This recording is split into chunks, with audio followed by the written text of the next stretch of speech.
उत्तर प्रदेश गौ सेवा आयोग के सदस्य रमाकांत उपाध्याय जी हमारे साथ मौजूद हैं। आइए हम जानते हैं इनसे कि गौ सेवा आयोग ने गौ संवर्धन को लेकर, गौ रक्षा को लेकर के क्या कुछ विगत दिनों में कार्य किए हैं। जी भाई साहब, आप परिचय दीजिए और क्या कुछ गौ सेवा आयोग द्वारा लगातार कार्य किए जा रहे हैं, इनके बारे में बताइए। रमाकांत उपाध्याय नाम है, उत्तर प्रदेश गौ सेवा आयोग में मैं सदस्य हूँ। ऐसा है कि गाय बचेगी देश बचेगा, ये नारे लगातार हमारे संतों के द्वारा, हम सब लोगों के द्वारा लगाए जा रहे हैं। देश में गायों की सेवा और संरक्षण को लेकर सरकार और समाज दोनों ही गंभीर हैं। इसी कड़ी में आज एक अहम दौरा आगरा जिले के शमशाबाद में हुआ। उत्तर प्रदेश गौ सेवा आयोग के सदस्य रमाकांत उपाध्याय काउ फाउंडेशन के किशोरी जी गौ चिकित्सालय पहुंचे। उन्होंने न वहां सिर्फ व्यवस्थाएं देखी बल्कि गौ संरक्षण को लेकर अहम दिशा निर्देश भी दिए।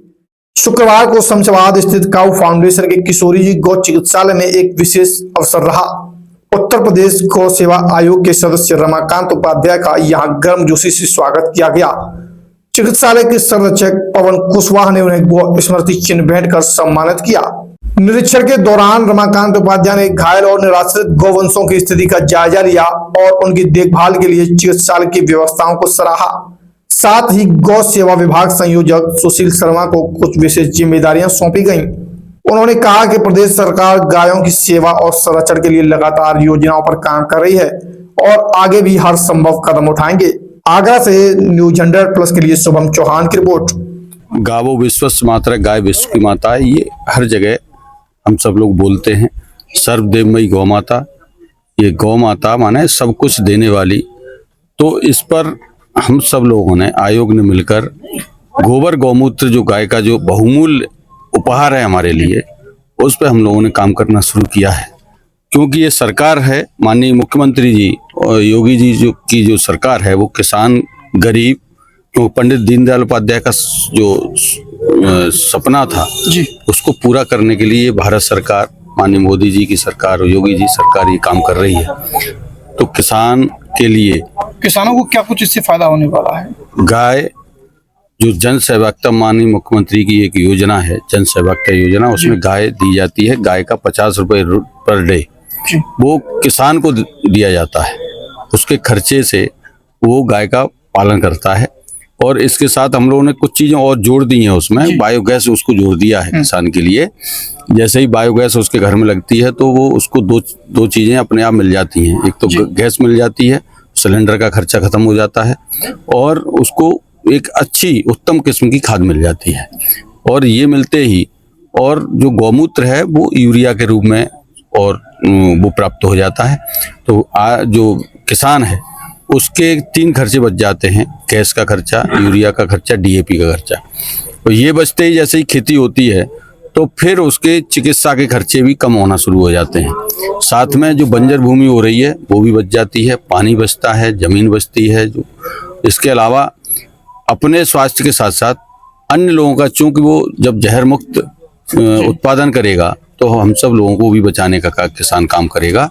तो ये भी हो जाता है। तो कई तरह की चीज़ें इस गौ माता के आशीर्वाद से, गौ माता के सहयोग से ये सब चीज़ें बढ़ती हैं। और साथ में किसान जो है सरकार को भी बचा देता है, क्योंकि जैसे ही डीएपी यूरिया उसका प्रयोग करना शुरू करता है, वो बचाता है, तो वैसे ही उसकी सब्सिडी जो है सरकार देती है, 2400 रुपये, 2100 रुपये डीएपी पर, यूरिया पर, गैस पर। ये सारी सब्सिडी सरकार के खाते में निकलती नहीं है, माने सरकार भी की इकोनॉमी बढ़ा देता है किसान।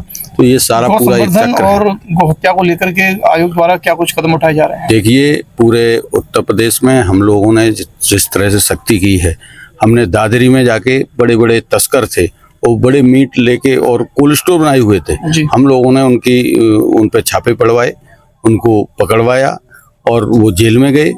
से बड़े बड़े तस्करों पे हमने चोट की है। और आप देख रहे होंगे कि अब जनरल, पहले जो तस्कर दिखाई पड़ते थे राजस्थान के भी दिखाई पड़ते थे, बहुत रेयर केस में कहीं दिख जाएं तो अलग बात है, सामान्यतः वो अब यहाँ स्थान छोड़ के चले गए हैं।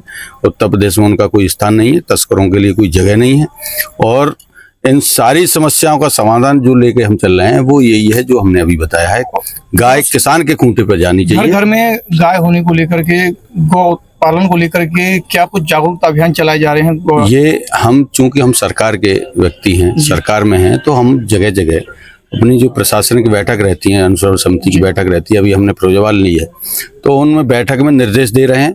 बीडीओ अपने अपने ब्लॉक में बैठकें कराएंगे, उसमें सारे किसान, वो पूरे ब्लॉक के प्रधान, सचिव और जो जागरूक किसान हैं, जो जैविक की तरफ उनका रुख है, और ऐसी जो जन सहभागिता योजना में जिन्होंने गाय ली है, या सरकार की योजना से जैसे कृषि विभाग से पैसे ले रहे हैं जैविक के लिए, कहीं कैटल सेट बने, तो मतलब कोई भी सुविधा गाय खेती से संबंधित ले रहे हैं, उन सबको जोड़ के उनको बायोगैस लगवा के उनके यहाँ वो मीटिंग होगी, टारगेट दिए जाएंगे, और एक बड़े पैमाने पर वो देखते ही देखते कुछ समय में ही एक जैविक की तरफ ये क्षेत्र अपना पूरा उत्तर प्रदेश चलने लगेगा, और देश का सबसे बड़ा एक जो प्राकृतिक हब बनने वाला है, इस पर काम कर रहे हैं। सरकार द्वारा लगातार ये अभियान चलाए जा रहे हैं कि गौ पालन को लेकर के, गौ संवर्धन को लेकर के, गौ सुरक्षा को लेकर के, और ये जो आर्थिक सहायता है 50 रुपये प्रति गाय की, वो भी दी जा रही है। लेकिन कहीं ना कहीं देखने को मिल रहा है कि जो सरकारी गौशालाएं हैं उनमें गायों की स्थिति बहुत बद से बेहतर बनी हुई है। इन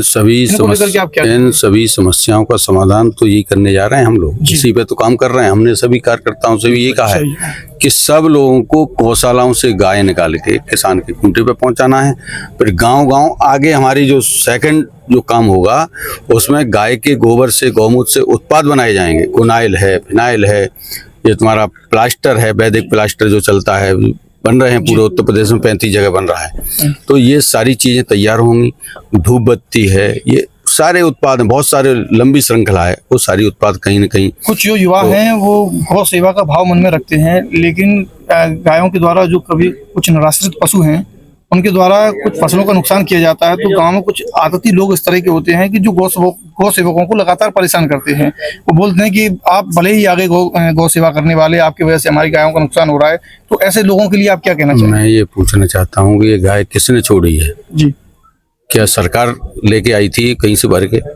उन्हीं किसानों की गाय है जो चिल्लाते हैं, और जो चिल्लाने वाले वो लोग हैं जो हमारे विचार के नहीं है। कहीं ना कहीं ये हमारे सरकार को बदनाम करना चाहते हैं। सरकार इतना काम कर रही है, माननीय मुख्यमंत्री जी के निर्देशन में पूरी सरकार, कहीं गौशाला के लिए प्रस्ताव जाता है, गौशाला भी खुल जाती है। लेकिन हम लोग अब आगे जो काम हमारा चलेगा उसमें गौशालाएं खोलने की जरूरत नहीं है। वो प्रशिक्षण के केंद्र बनेंगे और वहाँ चिकित्सा के केंद्र बनेंगे, और ये गाय जो देसी गाय है सब किसान के खूंटे पे पहुँचेगी।